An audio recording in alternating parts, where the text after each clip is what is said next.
Hello friends, ഇന്ന് നമ്മൾ പരിചയപ്പെടാൻ പോകുന്നത് G-Starൻ്റെ 5.1 ആംപ്ലിഫയർ ബോർഡാണ്. ഇവിടെയാണ് ഇതിൻ്റെ ഇൻപുട്ട് വരുന്നത്.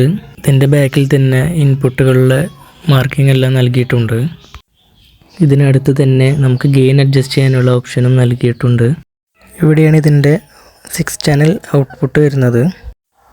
24 വോൾട്ട് DC-യിലാണ് ഈ ആംപ്ലിഫയർ ബോർഡ് വർക്കാവുന്നത്. അതിനു വേണ്ടിയുള്ള പവർ ജാക്കും ഇതിൽ നൽകിയിട്ടുണ്ട്. പിന്നെ ഇതിന് അത്യാവശ്യം വലിയൊരു ഹീറ്റ് സിങ്ക് തന്നെ നൽകിയിട്ടുണ്ട്. ഇതിൻ്റെ സെൻറ്റർ ചാനലിന് വേണ്ടി ഒരു പ്രീ ആംപ് സെക്ഷൻ കൂടെ നൽകിയിട്ടുണ്ട്. ഇവിടെയാണ് 100 വാട്ട്സിൻ്റെ സബ് വൂഫർ ഔട്ട് വരുന്നത്.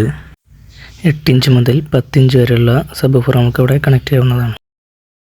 ഇതിൻ്റെ സെൻറ്റർ ചാനൽ 100 വാട്ട്സും ബാക്കിയുള്ളതെല്ലാം 50 വാട്ട്സ് വീതവുമാണ് നൽകിയിട്ടുള്ളത്. പിന്നെ ഈ ബോർഡിൻ്റെ മറ്റൊരു പ്രത്യേകത എന്താണെന്ന് വെച്ചാൽ ഇതിന് സോൾഡറിങ് ചെയ്യേണ്ട ആവശ്യമില്ല. JST കണക്ടേഴ്സ് വഴി നമുക്ക് കണക്ഷൻ കൊടുക്കാവുന്നതാണ്. ഇതിൻ്റെ PCB ആണെങ്കിലും നല്ല ക്വാളിറ്റി ഉള്ള PCB തന്നെയാണ് യൂസ് ചെയ്തിട്ടുള്ളത്. ഇതിൻ്റെ ടോട്ടൽ ഔട്ട്പുട്ട് വരുന്നത് 400 വാട്ട്സ് ആണ്. അതുപോലെ തന്നെ ഇതിൻ്റെ മറ്റൊരു പ്രത്യേകത എന്ന് വെച്ചാൽ ഇതിൽ സ്പീക്കർ പ്രൊട്ടക്ഷൻ വരുന്നുണ്ട്. ഇതൊക്കെയാണ് ഈ ബോർഡിൻ്റെ പ്രത്യേകതകൾ വരുന്നത്.